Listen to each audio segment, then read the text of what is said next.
Welcome back to a world where truth is not what's real, but what is repeated. In this chapter, the camera turns to Winston Smith, the quiet worker in a loud system who begins to see the cracks beneath the surface. Through forbidden journals and flickers of memory, he dares to ask the question many are too afraid to face. What if everything we believe is a lie we were taught to love? As Orwell's vision unfolds, we begin to realize this story isn't just fiction, it's a mirror, and the reflection might look more familiar than we'd like. But if this is the world we live in, how do we reclaim what's ours? Imagine for a moment living in a world where your every step is watched, a world where power rests in the hands of a few, where you're constantly surrounded by voices that shape how you think, feel, and live. A place where people aren't truly connected, where each person seems like just a small, replaceable piece in a vast impersonal machine. This is the unsettling picture of the future that George Orwell drew in his classic novel 1984. And if it feels strangely familiar, it's not by chance. Many of Orwell's warnings seem to echo through our present reality. So perhaps now is the time to revisit his story and ask ourselves how much of our lives is truly our own, and is there still a way to reclaim it? The film adaptation of 1984 opens with a powerful quote from the book, "Who controls the past controls the future. Who controls the present controls the past." These words quietly set the stage for what's to come. Soon after, we see one of the most memorable scenes: a crowd gathered, eyes fixed on a screen that broadcasts messages from the ruling party. This party is no ordinary government. It's a hidden force that shapes every part of life through its doctrine called Ingsoc. At the heart of this ideology lies the strict control of information. Nothing is left to chance. Reality is what the party says it is, and obedience is demanded even to the point of denying your own memories or the truth of simple lived experiences.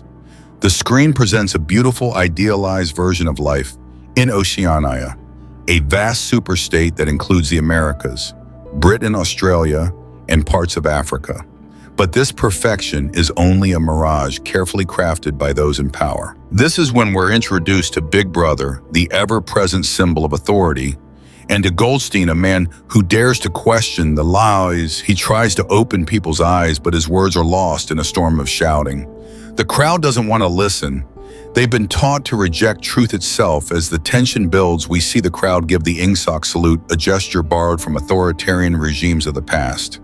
And when the video ends, the mood shifts. The crowd, once in a frenzy, now appears calm, soothed by the image of Big Brother. It's in this atmosphere that we meet Winston Smith, the story's main character. He works for the Ministry of Truth, where his role is to revise historical records. For example, if the sugar ration was actually cut, Winston would edit old documents to say it increased. In doing so, the past is rewritten to match the present. After work, Winston returns home where propaganda continues to play. This time it's a man being condemned for sympathizing with Goldstein. His crime claiming that the nation is not at war with Eurasia, but with East Asia.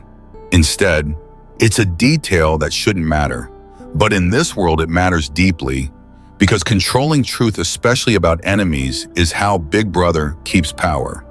Winston plays a direct role in this system, yet deep down he sees the cracks. These contradictions, this rewriting of truth, lead us to another idea Orwell introduces. Doublethink. Doublethink is the ability to fully believe two contradictory things at once.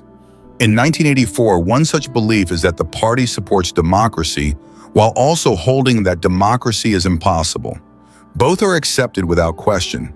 This is how the party reshapes reality, by turning it into illusion and getting people to believe in it. In fact, the very foundation of the society in 1984 rests on this lie. It only becomes real because people collectively agree to believe it. Interestingly, Orwell wasn't the first to speak of this. Long before him, Plato wrote about a concept he called the noble lie. In ancient times, leaders would tell stories about the origins of their societies, not because the stories were true, but because they gave people a reason to accept the order of things. The exact details didn't matter. What mattered was that the story created structure and made people feel they belonged somewhere. And this idea still holds power. Even now, we live with stories about who we are, where we come from, and why things are the way they are. The danger, as Orwell shows, is when those stories are manipulated to serve power rather than truth. There is a reason why people gradually come to accept the way the world is, even when something inside them senses that it shouldn't be this way. They are told again and again that this is how it has always been, that someone else is simply more or less by nature. And we witness this in our time too, where those who claim to stand for freedom and truth, politicians, media outlets, even global institutions like the World Economic Forum, often act in ways that silence dissent rather than invite dialogue.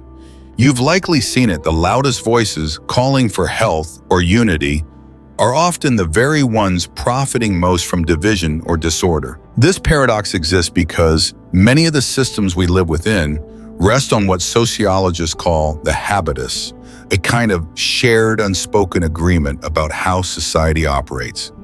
It's similar to the ancient concept of the noble lie.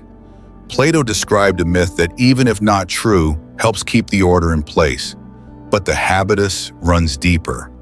It is woven into our upbringing, our education, and our everyday relationships. Over time, it shapes how we see the world, what we accept as beautiful, what we believe to be right or wrong, and even what we think is possible. You were born into this habitus. It wasn't your choice. It came from above, from cultural norms, family traditions, and public institutions. And because everyone around you accepts it, it feels natural to do the same. But beneath that sense of normalcy lies a fragile arrangement. It is at its heart an illusion, one that only works because we all agree to believe in it. In 1984, Orwell shows us a world built upon such a broken habitus, a reality so deeply manipulated at the top that it poisons everything below. The party doesn't just control actions. It reshapes memories, rewrites words, and dictates what truth even means. And that's what makes Orwell's vision so haunting. It doesn't rely on fantasy monsters or distant futures. It's disturbing precisely because it's so familiar. We see reflections of it all around us. Governments revising history, platforms censoring language, people punished not for what they do, but for what they think. This is the backdrop against which we meet. Winston Smith sitting quietly in his crumbling apartment. With a weary hand, he lights a cigarette and opens a forbidden journal, a silent act of defiance. This is where Orwell introduces us to thought crime, the quiet rebellion that begins in the privacy of one's own mind. In this world, even imagining dissent is dangerous. The thought police are always watching, always listening, rooting out even the faintest flickers of rebellion in thought. As Winston writes, he recalls a time when the thoughts were free, when the mind had not yet been shackled by the party's constant watch. But in remembering he has already crossed a line, he has become quietly, invisibly an enemy of the state. The next morning, his punishment begins in subtle form, a forced exercise session in front of the television, where his reluctance is noted. He tries to comply, offers the party salute, and heads to work. And their propaganda plays again during lunch.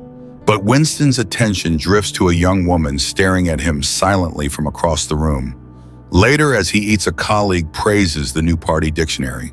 The language, they say, is being simplified.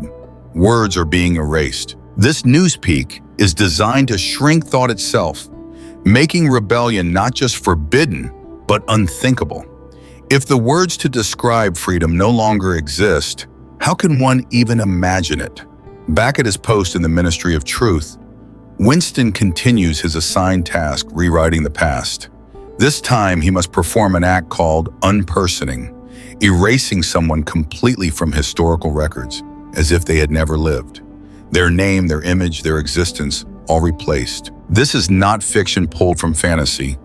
Orwell was drawing from history, particularly from regimes that sought to maintain power by controlling memory itself. And the echoes of such tactics are still with us. In Orwell's novel, he was clearly drawing a parallel to Stalin's regime, where the erasure of dissenters wasn't just metaphorical, it was literal. Those considered enemies of the state, or more precisely of Stalin himself, weren't merely executed. Every trace of their existence, names, photographs, records, was systematically removed as though they had never lived at all. Sadly, this practice hasn't vanished with history. Today, the world still sees echoes of it. In China, for instance, individuals who voice views that diverge from the government's narrative can simply disappear. A notable example is Jack Ma, the founder of Alibaba. After suggesting economic reforms that could shift influence away from the Communist Party, he faded from public view. These days, he lives under tight surveillance, far from the spotlight. But let's be clear, it's not just a Chinese problem. This kind of suppression happens in Western democracies too. When people step out of line with official narratives, especially on delicate subjects like public health or government surveillance, they often face censorship. Julian Assange and Edward Snowden come to mind. They revealed uncomfortable truths, some say, but instead of dialogue, they were silenced, branded as criminals. We're now at a point where major intelligence agencies like the FBI are actively working with big tech platforms. Once these institutions gain control over what can or cannot be said online, they begin quietly editing the conversation. People are shadow banned, posts are removed, and sometimes entire voices disappear without notice. And it doesn't stop there. Today, even private companies, Uber, PayPal, Airbnb, can deny service based on what you post or believe, opinions that fall outside approved discourse. They're now reason enough to be locked out of the digital economy. Meanwhile, in China, their social credit system is becoming a powerful tool of conformity. Imagine a personal score tied to your loyalty. Say something positive about the government, your score goes up. Get into debt, play too many games, read religious texts or voice criticism, down it goes. With a low score, basic rights start to vanish, travel becomes difficult. Education can be denied, even pets can be taken away. One student was turned away from university, not because of his actions, but because his father's score was too low. Right now, the system is only used in specific regions, but laws are quietly being written to expand it. A nationwide implementation. It may only be a few years away. Recently, a new rule was passed that restricts farmers from planting crops of their choosing, beans, melons, even backyard vegetables no longer allowed without government approval. The idea of self-sufficiency is slipping away. And in the West, we're seeing something similar, step by step, subtle but steady. The fears Orwell once penned as fiction now cast long shadows across our societies. And so after finishing his daily work, Winston, our quiet rebel wanders through the crumbling edges of London into an old antique shop tucked between the broken walls of a forgotten neighborhood. There he meets again the man who once sold him his forbidden journal, a silent act of defiance, a tiny echo of memory and meaning in a world trying hard to erase both. He had just purchased a small coral figurine, carefully encased in glass, a delicate object from another time, almost sacred in its simplicity. As he stepped out of the store, there she was again, the same woman who had stared at him so intensely during lunch. She glanced at him once more, her gaze unreadable as she disappeared into the proletarian zones of London, an act strictly forbidden by the party.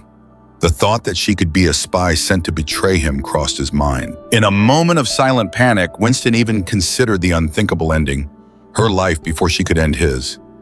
But fate has its own rhythm. The very next day, they crossed paths again in an underpass. She stumbled, whether genuinely or as part of a plan he couldn't tell, and fell to the ground. He instinctively helped her up. As he did, she slipped a note into his hand. Not a word was spoken. She walked away as if nothing had happened.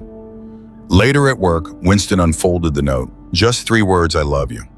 On the back, a meeting location. His heart should have raced, but instead, with a strange calm, he tossed the note into the incinerator. Life in Oceania trained you not to trust joy. Still, something had shifted. Back at his apartment, Winston was fixing a toy train at the request of his neighbor's wife when one of the children burst into the room. "You're a thought criminal," the boy shouted. Winston froze. The accusation, even from a child, was dangerous, deadly even. The adults in the room dismissed it, laughing nervously. Just a game, they said, but Winston knew better. Indoctrination ran deep, and in this world, even children could bring death. Before the situation escalated, a news bulletin flickered on the ever-present screen. It announced the war with Eurasia was nearing its end. But in a world where truth bent to power, who could say what was real? The next scene on the screen was even more chilling. A public execution greeted with applause. Eurasian prisoners marched to their fate while the crowd cheered. Winston stood among them, hollow and watchful. From the crowd, the mysterious woman reappeared, passing him another note. She trusted him to destroy it, and he did without hesitation. This time he would meet her. He boarded the train bound for the meeting point. Onboard children sang a haunting propaganda song, pledging loyalty, vowing to die for the state. Their innocent voices echoed like a lullaby for a nightmare. And in that moment, Winston understood something deeply unsettling. The regime was only a few decades old, yet the children those meant to carry the future were already its most zealous guardians.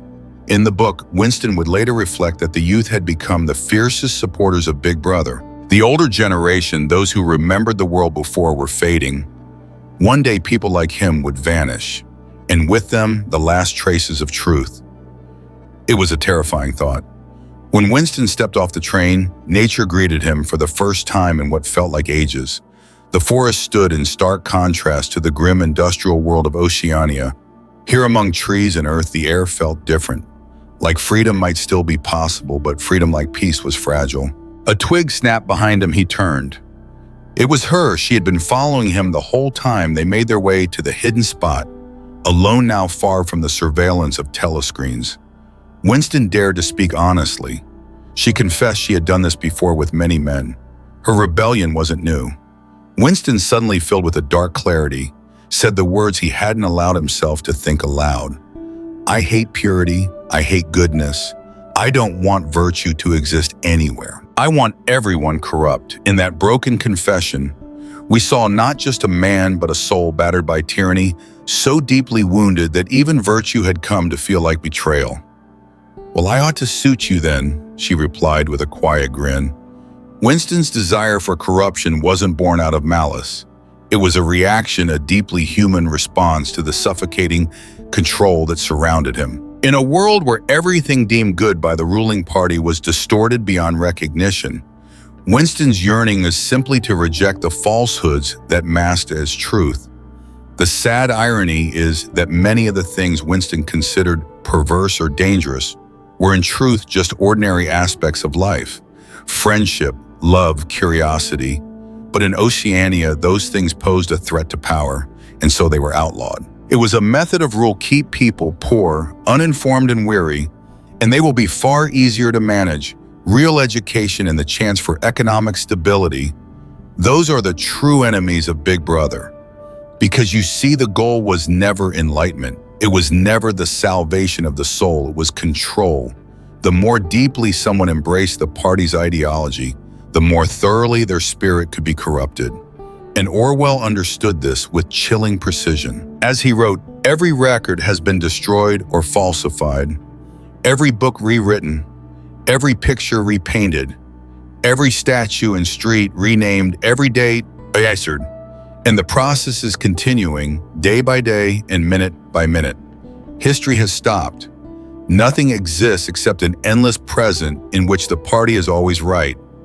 This destruction of truth, of memory itself, was described as something beautiful. And today, in quieter, subtler ways, we're witnessing a similar process unfold around us. Take children's books, for instance. Even the works of Roald Dahl are now being reshaped, filtered through what some call a lens of purity. Words are swapped, which becomes hag. Fat is changed to ginormous.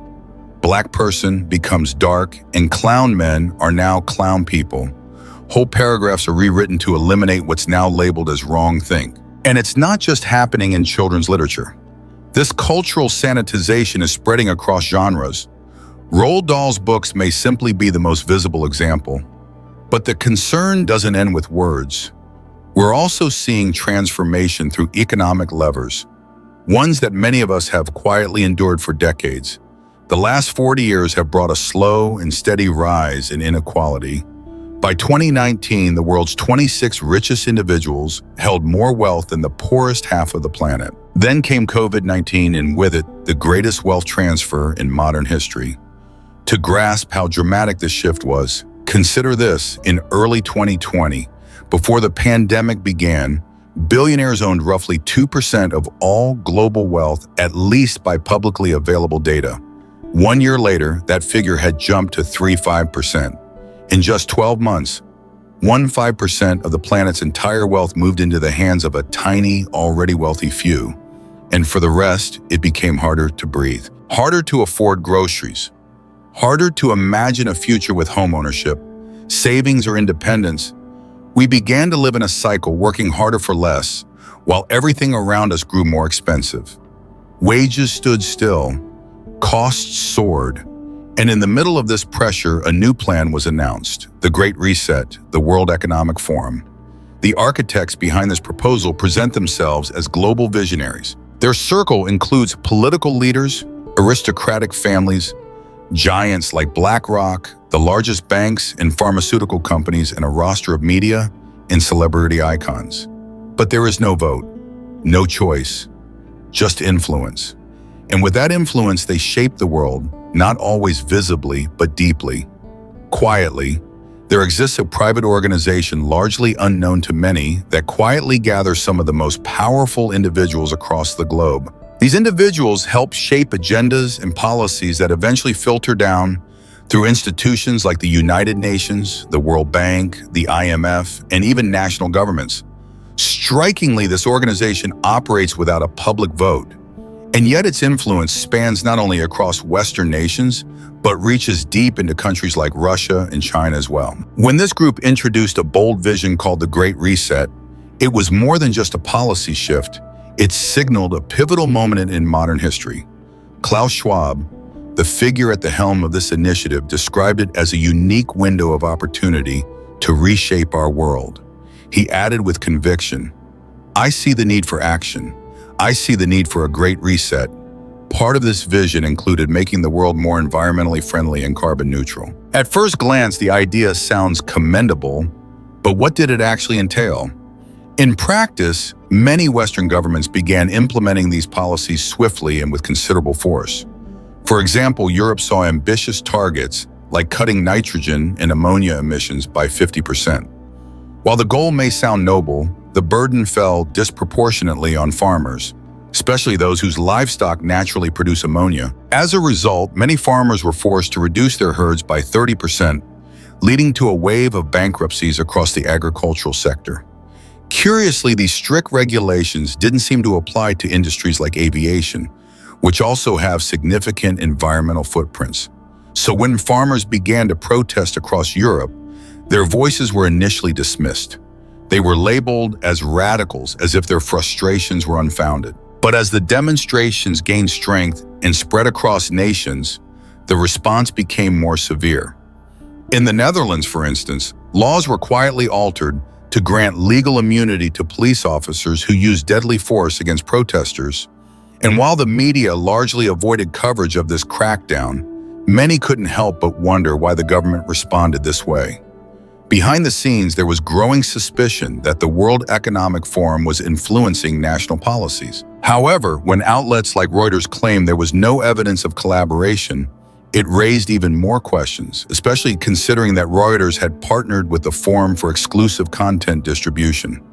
Meanwhile, ordinary working people across Europe watched their livelihoods unravel. They were left vulnerable, their concerns ridiculed by media voices aligned with elite interests. Unsurprisingly, during this period, Klaus Schwab warned of a growing sense of discontent. Many Western governments were now limiting food supplies while prices soared, deepening the economic strain that families were already enduring. In what Orwell might have called an act of doublethink, news platforms dismissed any connection between policy changes and the World Economic Forum. And yet those same platforms often received privileged access to the very group they denied had influence. Even now, unrest continues. France, for example, is in the midst of renewed protests. The government has raised the retirement age, delaying access to pensions for countless workers. The change was made despite strong public opposition, and yet the policy stood passed without a vote, as if democracy had been sidelined. More and more, it seems that democratic nations are drifting away from the will of their people and toward the interests of corporations and financial elites. This shift carries consequences. As our freedoms erode both economically and socially, the possibility of meaningful change begins to fade. If too many people had real freedom, the entire structure of control might begin to crack. But instead of reform, we see increased surveillance, a stronger police presence and more distractions. A new world order appears to be forming, but for many it's not one that reflects their voice or their hopes. In the midst of today's challenges, rising costs, fuel shortages, and economic strain, you're being told, perhaps by voices as powerful as Bill Gates, that you too must shoulder the burden through carbon taxes. They say it's for the good of the planet, and yet those same voices fly private, own vast tracts of farmland, and consume more energy in a week than most people do in a year. They speak of a future where you'll own nothing and be happy while they quietly acquire everything. And so you're left with distractions. More noise, more exhaustion, less time with your family, fewer places to rest your soul. The right to seek happiness, once a birthright, now feels like a luxury. You feel it, don't you? That something essential has been taken. And this is what happens when society's foundations shift violently toward consumerism and hollow materialism. Not because you asked for it, but because you've been starved of what really matters. And that void makes it easy to control you. How did it ever come to this? Orwell warned us of brutality, but he didn't predict how pleasure itself could become a chain. Instead of oppression through pain, you are dulled by overstimulation through screens, likes, dopamine, hits that mimic addiction.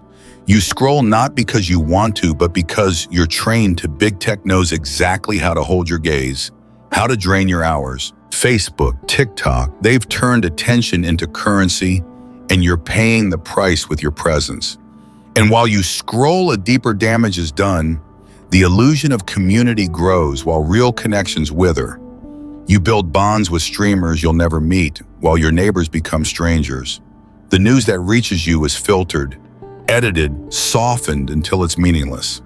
You're not informed, you're pacified. The result, a generation more depressed and directionless than any before. And you may feel it creeping in the loss of purpose, of fire, of the will to do something more. Once responsibility, duty, and meaning gave people the strength to act. Now those words feel outdated. In their place, we're told to consume, to envy, to want more and be more, but never for something greater than ourselves. But the deepest wound, it's in your relationships. We are becoming strangers to one another. Did you know that today 63% of men under 30 are not in relationships at all? Many aren't even trying. Loneliness isn't rare anymore, it's normal. Millions are experiencing the same aching void that Winston once knew in 1984.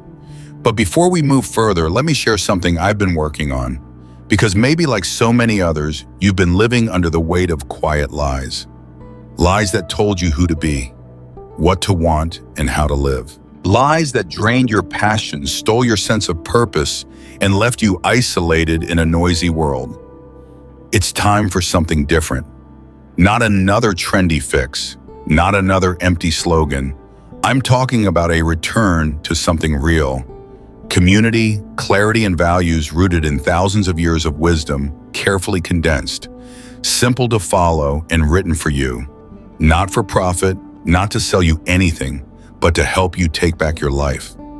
Every week I'll send you a letter, a small light in the chaos, free of charge, from my heart to yours. All you need to do is leave your email below.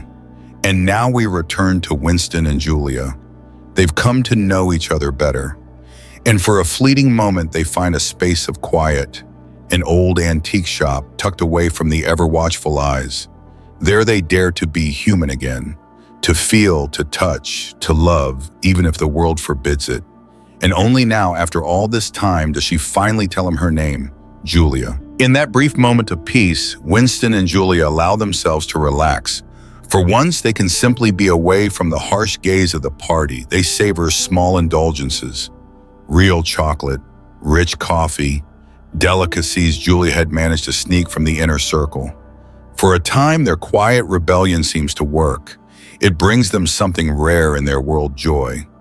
Until now, Winston has been unsure whether any true resistance even exists. Yet deep down, he believes there's something, someone. That hope crystallizes in the form of O'Brien, an inner party member. When O'Brien unexpectedly approaches him in a hallway, Winston is filled with cautious optimism. O'Brien praises Winston's writing. Although he gently points out that his latest work contained a few unwords, he encourages Winston to review the upcoming edition of the party's dictionary. When Winston later visits O'Brien's office to collect it, he is taken aback by the lavishness that surrounds him. Things he has never known before.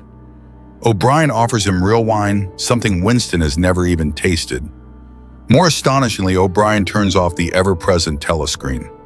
For the first time, Winston feels the possibility of privacy. But more than the wine or the quiet, what O'Brien offers is something even more intoxicating: hope. He speaks of a resistance, not as rumor or legend, but as something real. It is here that the true workings of Ingsoc begin to unfold. Hidden within the dictionary, O'Brien gives him is another book, The Theory and Practice of Oligarchical Collectivism by Emmanuel Goldstein.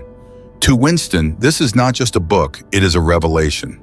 It lays bare the methods by which the party and Big Brother keep their grip on power.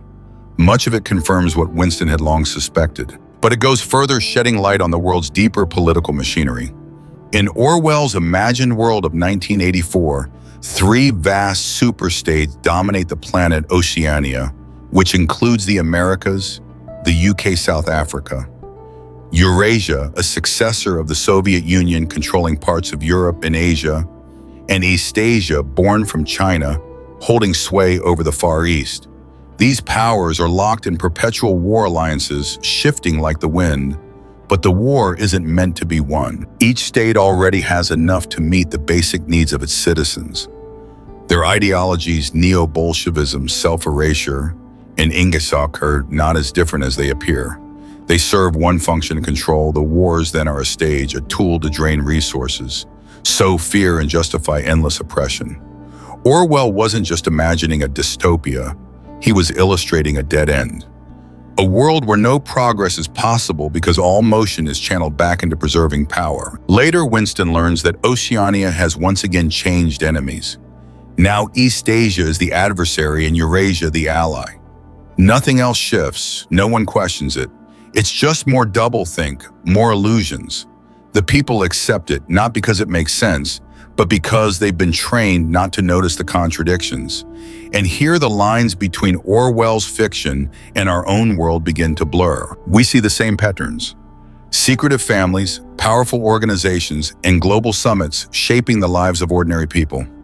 Behind closed doors, those branded as enemies shake hands. Alliances change not for justice, but for power.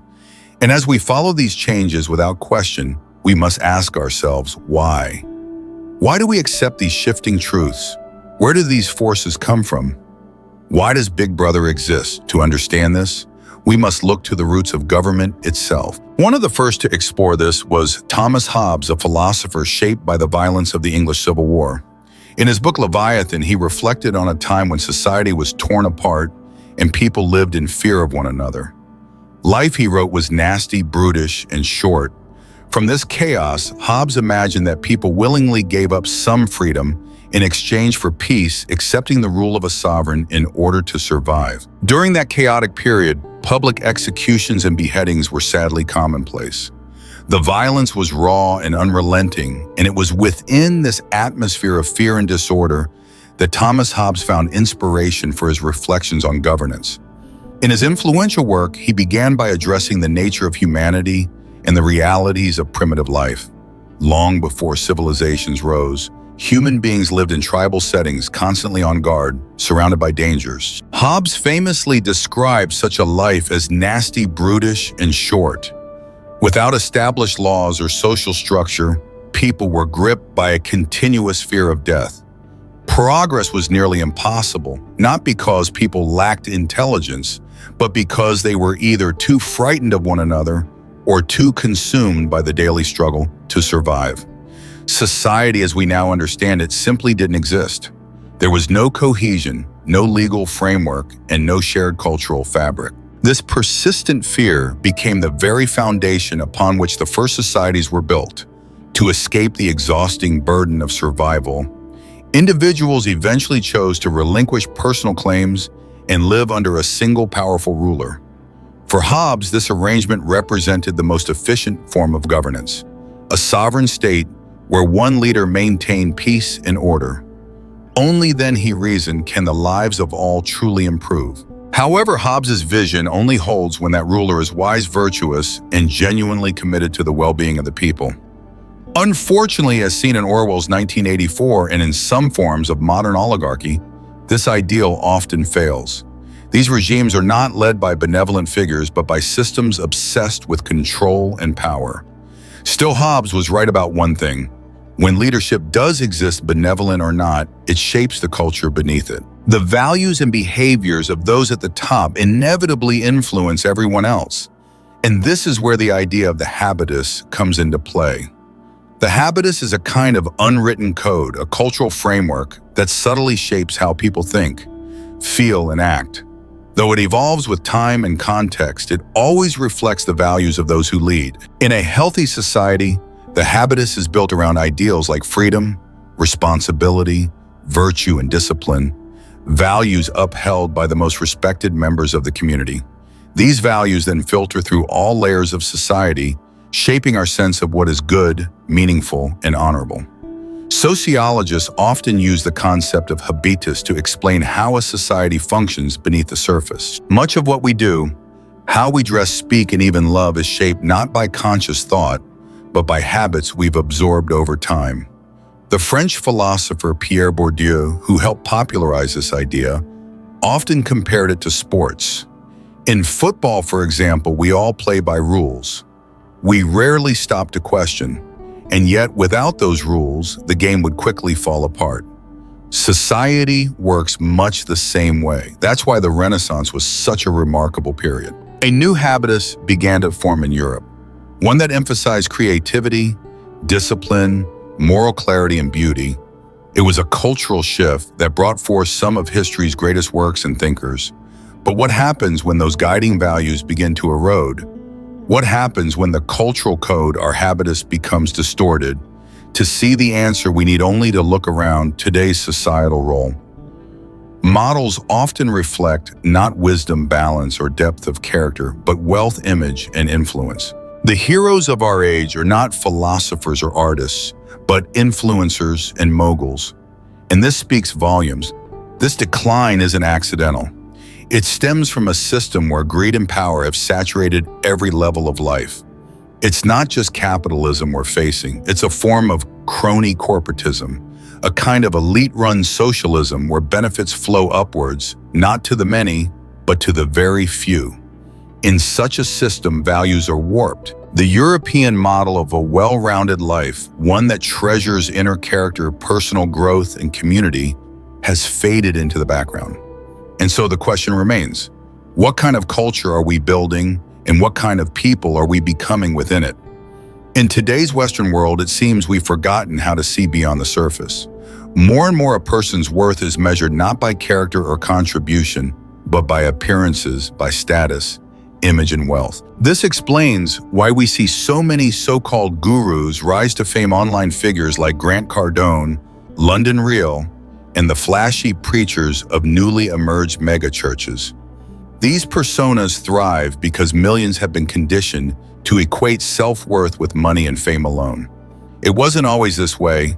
During the Renaissance, society celebrated art, beauty, and spiritual growth. Today, our new religion worships indulgence and materialism. Of course, financial stability is important. Money can provide freedom and security. But the problem lies in how greed has become the primary engine of influence. In a world where greed is the name of the game, it's no surprise that the greediest are rewarded the most, many finding their way to the very top of organizations like the World Economic Forum. In fact, a disturbing trend has emerged where people make money simply by talking about money. There's no real value being created, just noise echoing through empty halls. And society, knowingly or not, continues to praise celebrities whose only offerings are their curated images and luxurious lifestyles. The Kardashians often come up in these conversations, but they're far from alone. We could name Cardi B, the cast of Love Island, or any number of media personalities who, despite their fame, seem more like hollow vessels than individuals of substance. And because we elevate these false idols, society sinks further into its illusion. People begin to buy into the delusion, accepting it as reality. The result: even well-meaning individuals, those who once held on to reason and thoughtfulness, are swept up into becoming spokespeople for a broken system. A striking example of this distorted reality played out recently in the FTX scandal. It was a spectacle where celebrities and even major financial institutions were deceived. A young man presented to the world as a tech visionary created a digital currency with no real foundation. Its value existed purely because people believed it did. That belief alone made him billions. But at the peak of his influence, he was just a gamer in the Bahamas, living off illusion. And when that illusion was shattered, the empire he built collapsed in days. Our world is heading down a similar path. As the shared social fabric, what some call the habitus, becomes increasingly distorted, people struggle to reconcile their values with what they see around them. Eventually, the illusion cracks, and when it does, the collapse is inevitable. Winston and Julia, characters from 1984, understood this too well. Even though they knew their resistance couldn't last, they continued meeting in secret in a small room above a shop. The allure of genuine human connection of real life was too powerful to resist. In that hidden space, Winston read forbidden literature to Julia. They shared chocolate coffee laughter. They even marveled at the simple beauty of a working-class woman hanging laundry and singing, "We are the dead." Winston said softly. "We are the dead," Julia echoed. But a voice from behind replied, "You are the dead." They turned horrified to see a painting fall from the wall behind it, a telescreen. The face of Big Brother stared back. The voice ordered them to stand still as the thought police burst through the door and windows. To their shock, the antique shop owner, once a kind elderly man, revealed himself to be a spy. Winston had been watched since his very first visit. The agents confiscated Goldstein's book and smashed the delicate coral ornament, one of the last fragile remnants of beauty from the old world. It was the last thing Winston saw before he was dragged to the ominous Ministry of Love. In captivity, Winston found himself alongside his neighbor Parsons, a seemingly loyal man. Parsons had no idea he was even suspected of wrongdoing. "I was reported by my own daughter," he said quietly. "She overheard me talking in my sleep." Parsons had lived as a model citizen, yet even he couldn't escape suspicion. In a world where children are taught to betray their parents, even loyalty offers no protection. Despite how thoroughly Parsons seemed to believe in the system, it didn't protect him from what was to come. Like everyone else, he was still vulnerable to its cruelty. He remained in custody alongside Winston for some time, until one day a voice called out a name that cast a long shadow over them both, room 101. Parsons immediately understood the weight of those words. Panic spread across his face as he pleaded with the guards, "Please not room 101. But his desperation was met with silence. Winston, in contrast, appeared unsure, though the grim look in his eyes suggested he sensed the room held something terrible. Parsons was taken away, his pleas unanswered, and Winston was left alone in the silence of his cell until O'Brien arrived. O'Brien led Winston to an interrogation room where the pretense of civility faded. Torture became a method of instruction, bound to a cruel device. Winston endured pain, not just of the body, but of the mind. During these sessions, O'Brien calmly told him that the enemy was no longer Eurasia, but East Asia, contradicting everything Winston had previously believed to be true. He insisted that 2 + 2 can equal 3 or 4 or 5, sometimes all at once. This, O'Brien said, was not madness, it was obedience. It was the foundation of the party's power, not merely controlling people, but forcing them to surrender reality itself. To maintain control, the party needed citizens to trust its version of truth more than their own eyes. And in times of confusion or upheaval, history had shown how quickly truth could be rewritten. Over and over again, the world had watched powerful regimes rise and fall, often replacing one set of illusions with another. We've seen this cycle from Rome to Britain, from the United States post-World War II, and now the growing reach of China. And here we are at another turning point. Renowned thinker Ray Dalio has written about these historical cycles. He describes how every great civilization begins with idealism and unity. In those early stages, a society flourishes its ideals fresh and vibrant. But prosperity can lead to complacency. People begin to believe the good times will last forever. They make bets, financial, cultural, political, based on the illusion of permanence. As economic powers grow, so do divisions. The guiding philosophies that once brought people together no longer fit the world as it evolves. Tensions build. Wealth gathers at the top while everyday people are left behind. Eventually, the pressure becomes too great and something breaks. Sometimes change comes peacefully. More often, it arrives with unrest, protests, revolts, even war. And when the dust clears, a new power rises, ready to begin the cycle again. We've seen it with the Dutch, then the British, and now the United States. Today, China stands poised to take the stage. But in the meantime, our current habitus, the deep structure of our social beliefs is beginning to fracture. Traditions are fading. Young people are disillusioned, disconnected from love, from purpose, from one another. Birth rates decline, living standards slip, ideals we once held sacred, liberty, community, integrity, are eroding. As society drifts, there is a pull to return to something more stable. For many, that means turning to traditional values, to clearer roles, to firmer beliefs. But while the people search for roots, the elites are tightening their grip. They promote what looks like progress. But beneath the surface is something more cynical, a controlled narrative disguised as liberation. Take recent developments in the West. Companies like PayPal are now issuing fines for so-called misinformation. MasterCard has introduced carbon tracking credit cards that restrict spending based on emissions. These initiatives are presented as forward-thinking, but they quietly extend control over individual lives, and this sadly is only the beginning. All while oil companies report record-breaking profits, they somehow never find the resources to fix their pipelines or prevent devastating oil spills. But perhaps more troubling than even that is the emergence of CBDCs, central bank digital currencies.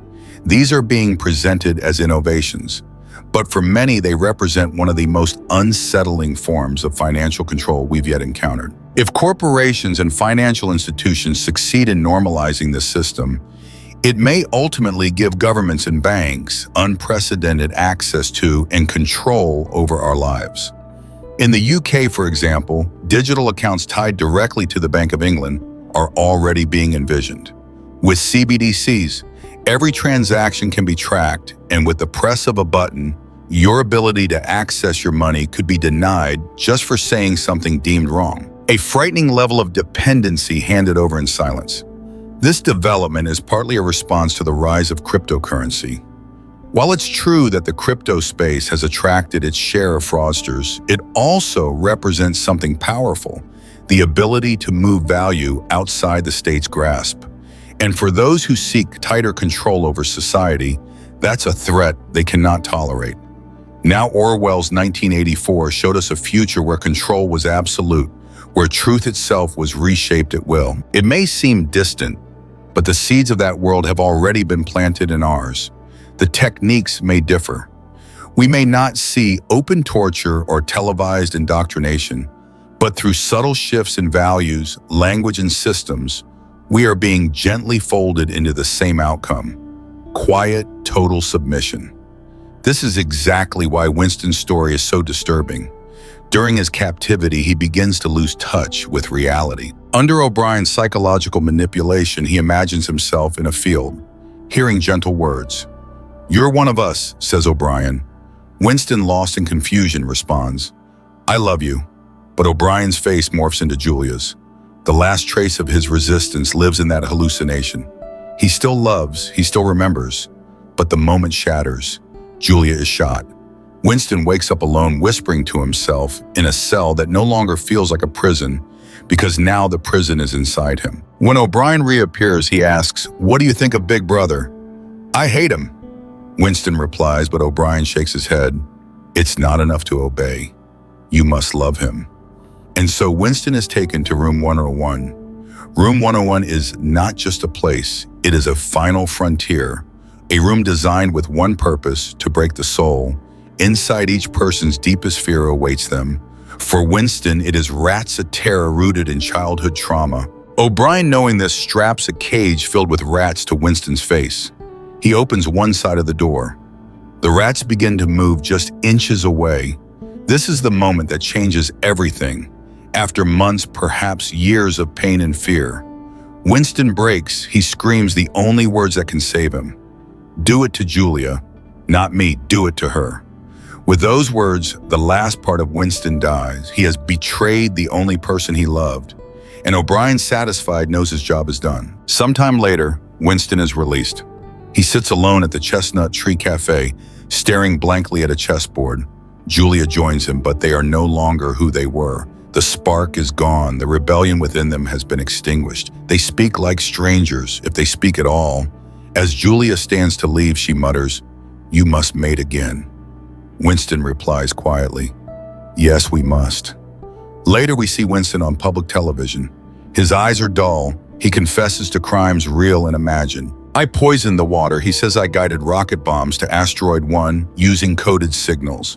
He labels himself a victim of Goldstein's influence. He admits it all, even what never happened. This isn't just a confession, it's a performance, a ritual of obedience. And when it ends, Winston sits alone once more. He picks up a piece from the chessboard, absent-mindedly tracing 2 = 4 into the dust on the table. But even that truth is fading. A voice from the screen delivers another update, another piece of news. Another lie. Winston gazes at the image of Big Brother with tears in his eyes. "I love you," he whispers. And so the story ends. Not with a bang, but with quiet, absolute surrender. We find him again. Winston seated quietly in the dim light of a cafe, his fingers absent-minded, yet deliberate, move over a dusty chessboard. In a soft motion, he draws 2 + 2 = 4 onto the countertop with the dust gathered there. It's a quiet act, almost childlike, yet deeply rebellious. Just then, another announcement hums from the television nearby, and then the camera gently moves to capture Winston's gaze, soft, sorrowful, fixed on a portrait of Big Brother. A single tear escapes him as he whispers, "I love you," and the scene fades. But it leaves us wondering, how do we come to this? How does a human soul become so diminished that love is redirected toward a symbol of control and truth is buried under obedience? How do we reach a point where people become nothing more than entries in a government database, isolated, dulled, and loveless? One might hope the answer is simple. Perhaps waking up at dawn, taking cold plunges in the woods, or even listening to a motivational talk could fix things. Maybe it's about money or buying a $3,000 course that promises escape. But deep down, we know better. These things, while helpful for managing life's stress, don't reach the root. They don't change the world we're living in. They don't change the system that shaped us or the values that now govern us from the inside. Why should we want change at all? Why should we seek freedom when the system around us offers none? Why should we care about resisting anything when everything feels so empty, so cruel? The real answer lies deeper than modern culture dares to explore. To begin to understand, we must go back, far back, nearly 3,000 years ago. A story was written.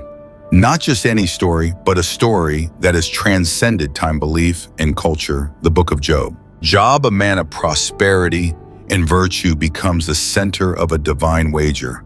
Satan challenges Job's faith, claiming he only loves God because life has been kind to him. In response, God allows Job to be tested. His wealth is taken, his children lost, his health destroyed. And in his suffering, Job does not curse God, but he does question him. He cries out in confusion and grief, not understanding why a just man must endure so much pain. His friends offer simplistic answers. Surely you sinned. Surely this is punishment. But Job refuses to accept such shallow reasoning. He insists on his innocence and demands a chance to speak directly with God. And finally, God answers not with comfort, but with questions. Were you there when I laid the foundations of the earth? He asks, can you comprehend the vastness of creation? In the whirlwind, God reminds Job of the immeasurable complexity of the world, that joy and sorrow, life and death all exist within his design. And Job, humble, begins to see the trials were not punishment, but transformation. God never offers Job the answer he expects. Instead, he offers something more profound: perspective. That the challenges Job faces are not meant to destroy him, but to refine him, to awaken him, to grow him. And maybe that's the lesson we've forgotten.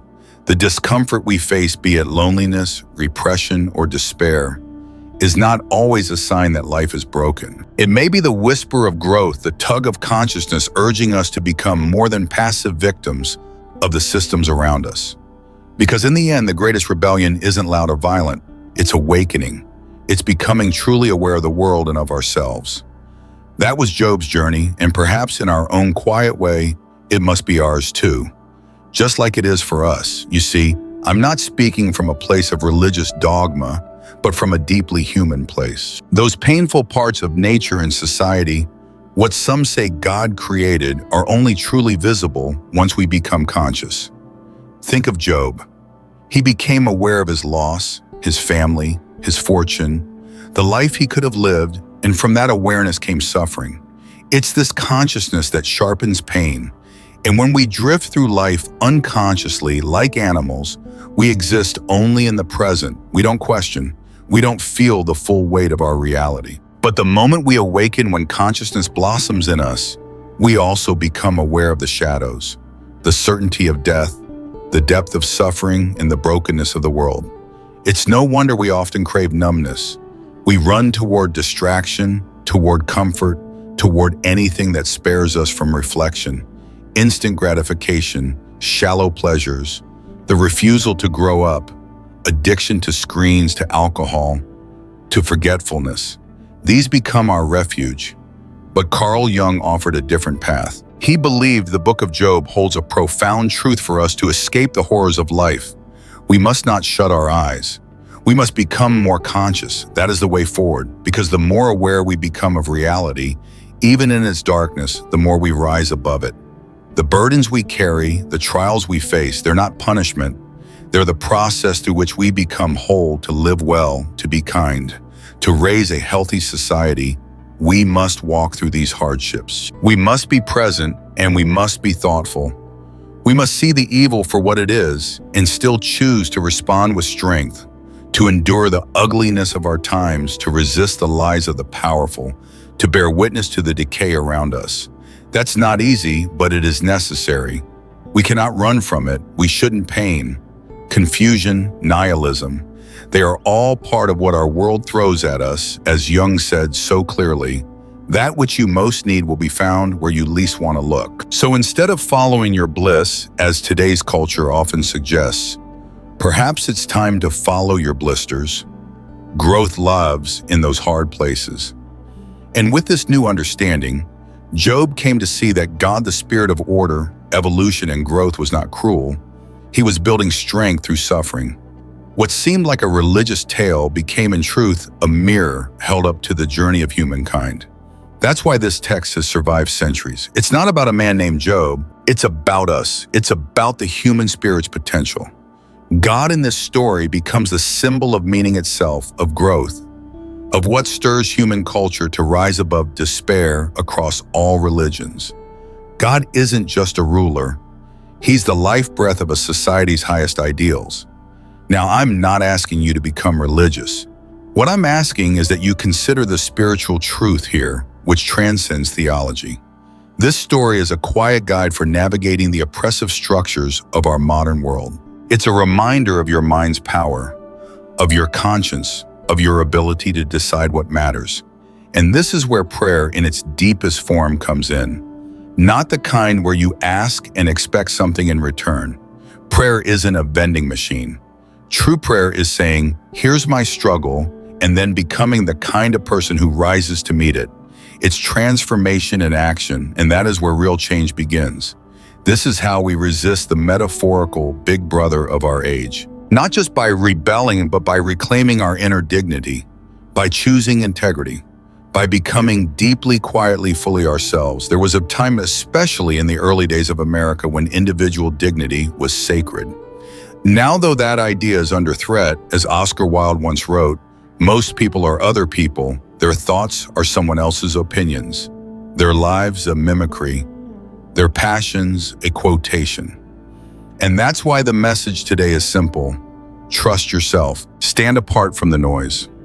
Those who ask for your blind obedience, the so-called authorities, are often the most lost among us. Do not follow them. They will lead you into silence, into conformity, into a life that never truly belonged to you. The world we live in today is far from the democratic ideal we've been led to believe in. It's not a place where every voice shapes the culture or where policy reflects the will of the people. That image is, quite frankly, a comforting illusion. Behind the curtain, there exists a select group, a modern priesthood, if you will, who hold the reins. Big Brother, in all his subtle forms, is not here to uplift your spirit or nourish your soul. On the contrary, the more we surrender to the stories they tell, the more we lose ourselves in the process. You see, if you've ever wondered why you feel unmotivated, why unhealthy habits have taken root, why passion seems like something that belongs to another time, there's a reason. It's not laziness, it's repression. Somewhere along the way, your sense of meaning, the soul of your life, was taken from you. Bit by bit, what made you unique, your energy, your dreams, your deepest creativity, was traded for a place in a machine that neither sees you nor cares for you. Your life in many ways became something scripted by someone else. And that is why today, more than ever, you must reclaim your dignity, free your mind from the noise. Step into the discomfort, the pain, even the sorrow, because that's where growth lives. If you don't, you risk becoming just another silent piece on the chessboard, too passive to notice what's happening, too numb to care. Is that truly the life you wish to live? Thankfully, many are beginning to turn away from all of this. We're living in a time where old structures are faltering, where governments seek more control, and where people feel increasingly alone and disconnected. But within that chaos, something remarkable is beginning to emerge. Call it resistance or perhaps healing. More and more individuals are rejecting this twisted version of reality. They're refusing to let Big Brother define their worth. We are witnessing a quiet return to the power of the individual. And that's why when I see the rise in self-awareness, the longing for purpose, the hunger for truth, it tells me something important. A new season is arriving, a time of rebuilding, a time of dignity. And for many younger men especially, it's a quiet awakening, the rediscovery of a hope that society tried to bury. Across in history, millions have faced their own battles and found a way to rise. Now the call is passed to you. You will shape what comes next. The direction of the future lies not in headlines or hashtags, but in your own mind. So don't give that away. Not for passing trends, not for borrowed opinions, not for a life that isn't truly yours. Walk your own path. Reclaim your voice and take back control of your story. Now, before I go, I want to share something I've been working on, something I believe could be meaningful for you. Over the past month, I've created a resource that distills centuries of wisdom, thousands of ideas from philosophers and thinkers into simple weekly essays that aim to help you navigate life with purpose. You see, most of us have been raised on a steady stream of falsehoods, lies that corrode our values, our sense of self, even our communities. And it's no wonder we feel aimless, disconnected, or exhausted. But we don't have to stay that way. What I'm offering is not another quick fix or trendy hack. It's a real step forward, a new kind of community built around shared purpose and truth, and it won't cost you a thing. If that speaks to you, just click the link in the description and leave your email and name.